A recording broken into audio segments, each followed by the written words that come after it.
అందరికీ నమస్కారం అండి. జీవో 77 ప్రకారం క్లియర్గా చెప్పింది ఏమంటే మహిళలకి, వికలాంగులకి, స్పోర్ట్స్ పర్సన్కి వాళ్ళకి హారిజాంటల్ రిజర్వేషన్ అనేది రోస్టర్ పాయింట్ కేటాయించకూడదు అనేసి జీవో 77 అనేది స్పష్టంగా తెలియజేసింది. కానీ గత ప్రభుత్వం ఇచ్చిన నోటిఫికేషన్లో వాళ్ళందరికీ రోస్టర్ పాయింట్లు కేటాయించడం వల్ల సుమారు 100 పోస్టులకు పైగా జనరల్ అభ్యర్థులు మోసపోతున్నారు. సో అదే విషయం స్వయాన ఏజీ గారే కోర్టులో ఒప్పుకున్నారు. కానీ కోర్టు తీర్పు ఏం చెప్పిందంటే ఎగ్జామ్ కండక్ట్ చేసుకోండి, తర్వాత ఏదైనా రోస్టర్ పాయింట్ అంటే కరెక్షన్ చేసుకోండి అని చెప్పింది. కానీ సుప్రీంకోర్టు జడ్జిమెంట్ ప్రకారం లైక్ సవర్వాల్ కేసు అనేది రోస్టర్ పాయింట్ల విషయంలో ఎలాగ రోస్టర్ పాయింట్లు ఒకసారి నోటిఫికేషన్ ఇచ్చిన తర్వాత రోస్టర్ పాయింట్లు అనేది మళ్ళీ మార్చకూడదు, ఆ నోటిఫికేషన్లన్నీ రద్దు చేయబడతాయనేసి సుప్రీంకోర్టు జడ్జిమెంట్ ప్రకటించింది. సో అయినా ప్రభుత్వం మొండి వైఖరితో ఇలా ఎగ్జామ్ పెట్టడంలో అంతర్యం ఏంటో మాకు తెలియట్లేదు.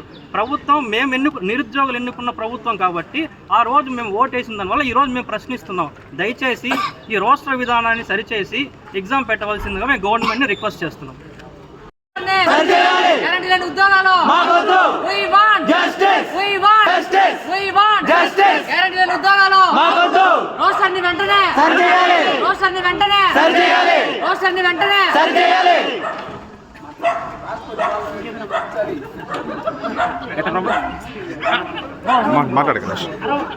నమస్కారం అండి, నా పేరు గణేష్. గత 2 సంవత్సరాలుగా ఈ నోటిఫికేషన్ మీదే ప్రిపేర్ అవుతున్నాము.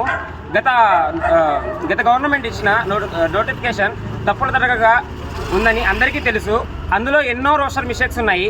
అయినప్పటికీ అది తెలుసుకున్న ఈ ప్రస్తుత గవర్నమెంట్ ఇప్పటికి కూడా మార్చకుండా అదే నోటిఫికేషన్ కొనసాగించాలనుకుంటుంది. కాబట్టి మేము జీవో 77ని రోస్టర్ విధానాన్ని సరిచేసి మాకు ఎగ్జామ్ కండక్ట్ చేయాల్సిందిగా కోరుకుంటున్నాము. బాబు గారంటే భవిష్యత్తు గ్యారంటీ అని నమ్మి గౌరవ ముఖ్యమంత్రి నారా చంద్రబాబు నాయుడు గారికి రాష్ట్రమంతా కలిసి నిరుద్యోగులు ఏకతాటిగా ఓటేశారు.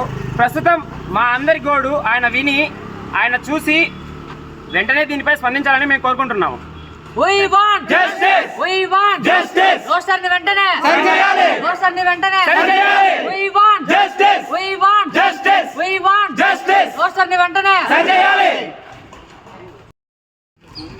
అందరికీ నమస్కారం అండి. గత ప్రభుత్వం ఎలక్షన్ ముందు టైంలో హడావిడిగా రిలీజ్ చేసిన గ్రూప్ 2 నోటిఫికేషన్లో చాలా రోస్టర్ మిస్టేక్స్ ఉన్నాయని అందరికీ తెలిసిన విషయమే. కావున ఇందులో ఇన్ని రోస్టర్ మిస్టేక్లు ఉన్నాయి లేవి అన్నది గవర్నమెంట్ యొక్క పని. కానీ అభ్యర్థులు వారి సొంత ఇంట్రెస్ట్తో ఇందులో రోస్టర్ మిస్టేక్స్ ఉన్నాయి అని కనిపెట్టి హైకోర్టుని ఆశ్రయించడం వల్ల తెలిసిన విషయమే. రీసెంట్గా జరిగిన హైకోర్టు జడ్జిమెంట్లో ఏజీ గారు, ప్రభుత్వ తరపు నుంచి వచ్చిన ఏజీ గారు స్వయాన రోస్టర్లో మిస్టేక్లు ఉన్నాయని ఆయనే ఒప్పుకున్నారు. ఇలాంటి రోస్టర్ మిస్టేక్తో ఎగ్జామ్ కండక్ట్ చేయాలని ప్రభుత్వం ఏ ఉద్దేశంతో ముందుకెళ్తుందో అర్థం కావట్లేదు. పైగా ఈ గ్రూప్ 2 రోస్టర్ మిస్టేక్లో ఉన్న మిస్టేక్తో కానీ ఎగ్జామ్ కండక్ట్ అయితే వన్స్ ఎగ్జామ్ కండక్ట్ అయిన తర్వాత రోస్టర్ని సరి చేస్తామని ప్రభుత్వ పెద్దలు తెలుపుతున్నారు. కానీ అలా సరి చేయకూడదని సుప్రీంకోర్టు మనకి ఆల్రెడీ 3-4 జడ్జిమెంట్లు క్లియర్ కట్గా చెప్తూ ఉన్నది. ఈవెన్తో మనం ఎగ్జామ్ కండక్ట్ అయిన తర్వాత రోస్టర్ సరి చేసినా సరే అది అన్కాన్స్టిట్యూషనల్, ఇల్లీగల్ అని సుప్రీంకోర్టు ఇప్పటికే 4-5 నోటిఫికేషన్ని కొట్టేయడం జరిగింది. సో ఇలాంటి పరిస్థితి గ్రూప్ 2 ఏపీపీఎస్సీ ఆస్పిరెంట్స్కి రాకూడదని ఏది జరిగినా రోస్టర్ అన్నది ఎగ్జామ్కి ముందే సరిచేసి అభ్యర్థులకు న్యాయం చేయాలని అందరూ అభ్యర్థులు ఈరోజు రోడ్డెక్కి నిరసన తెలియజేస్తున్నారు. ఈ విషయం ప్రభుత్వ పెద్దలు ఖచ్చితంగా పరిష్కరించాలని అందరూ కోరుకుంటున్నారు. ఈ విషయంలో ప్రభుత్వం ఏపీపీఎస్సీ ఆస్పిరెంట్స్కి సానుకూలంగా స్పందించాలని మా తరపు నుంచి మేము ప్రజెంట్ గవర్నమెంట్ని రిక్వెస్ట్ చేసుకుంటున్నాము. We want justice. We want justice. We want justice. We want justice. We want justice.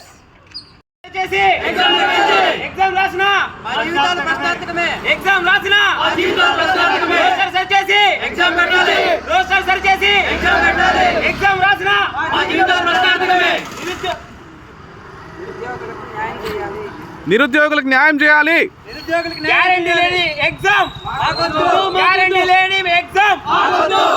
Guarantee లేని ఎగ్జామ్ ఆగొద్దు. రోస్టర్ సరిచేసి ఎగ్జామ్ పెట్టాలి. రోస్టర్ సరిచేసి ఎగ్జామ్ పెట్టాలి. రోస్టర్ సరిచేసి ఎగ్జామ్ పెట్టాలి. ఎగ్జామ్ రాసినా ఎగ్జామ్ రాసినా ఫలితం లేదు. ఎగ్జామ్ రాసినా ఫలితం లేదు. రోస్టర్ సరిచేసి ఎగ్జామ్ పెట్టాలి. రోస్టర్ సరిచేసి ఎగ్జామ్ పెట్టాలి.